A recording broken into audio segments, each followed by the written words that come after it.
Voilà, alors c'est une journée exceptionnelle de 18h à 22h. Hugo Clément et maintenant Amine Malouf. Bonsoir Amine. Bonsoir. Après 2 jours de presse, il est fatigué, mais il est quand même chez Filigrane.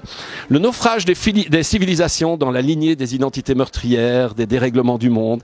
Un ouvrage politique que vous devez tous lire. Moi je dirais 4h30 de lecture. 4h30 de lecture, c'est comme si vous lisiez le Nouvel Obs, le Point et l'Express d'affilée. Voilà, c'est pas plus et c'est génial.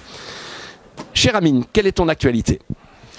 Là, je suis dans le tourbillon qui suit la sortie du livre, qui est sorti il y a très peu de temps. Il est sorti il y a exactement 8 jours.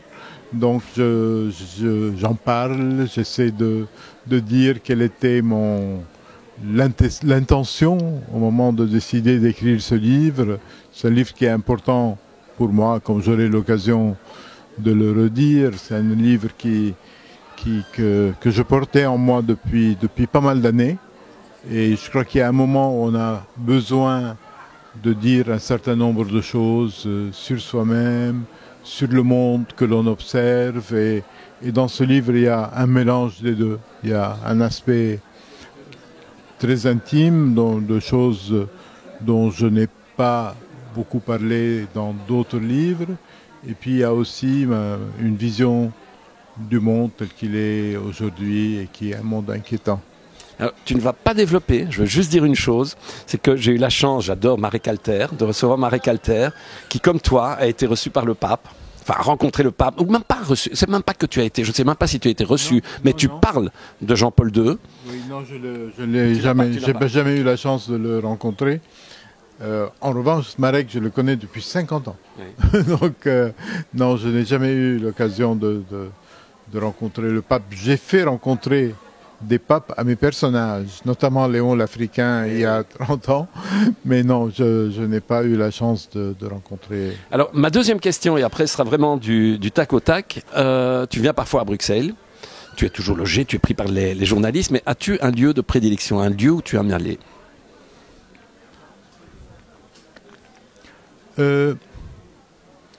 J'aime bien, quand j'ai l'occasion, aller sur la Grand Place.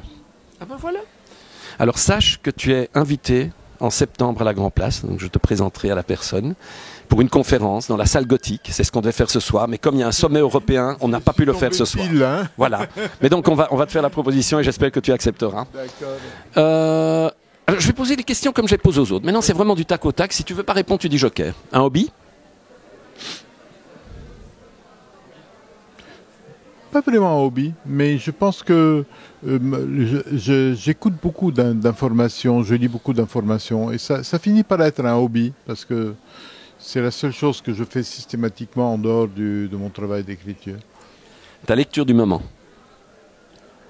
Là, je suis en train de lire un livre qu'on m'a envoyé, qui raconte les amitiés entre des écrivains.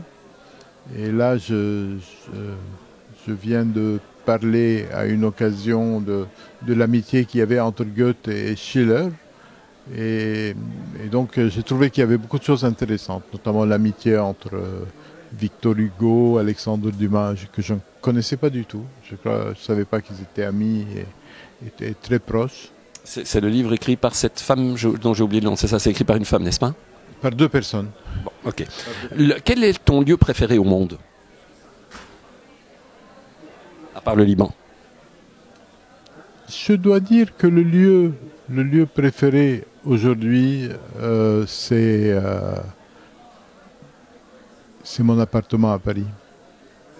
Il y a un endroit très précis dans cet appartement où je vais m'asseoir pour travailler et je crois que je l'échangerai contre rien. Ouais. Merci. Où aimes-tu aller en vacances ? Je vais en Vendée. Très régulièrement. La lecture du moment, j'ai demandé une série télé. Regardes-tu des séries télé ? Il m'arrive de regarder des séries télé. Il y en a beaucoup qui sont extrêmement intéressantes. Une des plus intéressantes que j'ai vues, c'est celle qui raconte l'histoire de la reine Elisabeth. Je trouve remarquablement faite. Moi, j'aime bien tout ce qui concerne l'histoire. Et là, je pense que c'est vraiment bien fait. Il y a une suite d'ailleurs qui n'est pas encore sortie et que je regarderai. Le 3 alors. Donc The Crown, n'est-ce pas ? The Crown, Oui. absolument. Alors, il y a une série aussi sur la reine Victoria qui est très intéressante. Ah, ça, Vraiment très intéressante. je la regardais avec plaisir. J'avais lu un livre remarquable, Oui. une biographie de Victoria et de son mari, qui s'appelait, je crois, We Two, nous deux, Mhm. et qui était remarquable.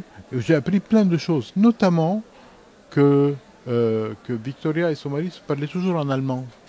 Parce que c'était là, Spécial, c'est oui. curieux, Oui, parce oui, qu'en oui. fait, ils étaient plutôt des Mhm. des Allemands qui se sont retrouvés Mhm. sur le trône d'Angleterre. Mhm. Et comme vous le savez certainement, la famille royale, euh, qui était Saxe-Cobourg-Gotha, n'a changé de nom Mhm. qu'au moment de la Première Guerre mondiale, Mhm. parce que ça sonnait faux dans la Exactement. guerre avec, Mhm. contre l'Allemagne. Ils ont pris le nom d'un château qui était Windsor, comme les Battenberg qui sont devenus Mountbatten, etc. Amine, quel est ton premier souvenir de lecture?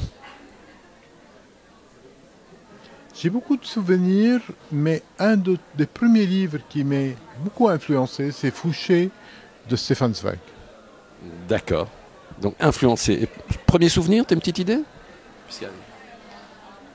Parce que ça peut être 8 ans, ça peut être 10 ans, ça peut être 6 ans, mais Fouché à cet âge-là. J'avais 15 ans. Mhm. Peut-être Ivanhoe, peut-être, oui. Voilà. Ta plus belle rencontre? J'ai eu une rencontre très belle avec Indira Gandhi. Quand j'étais journaliste, c'était en 75. Et je garde un souvenir merveilleux qu'elle m'avait reçu dans son bureau au Parlement indien et on avait une conversation que je n'ai pas oubliée. Merveilleux. Alors maintenant, c'est la dernière petite demande. Si tu peux regarder l'objectif, si tu dois donner un conseil aux jeunes aujourd'hui, quel est-il? Lire beaucoup. Merci Amine. C'est un bonheur. Je me permets de t'embrasser. Et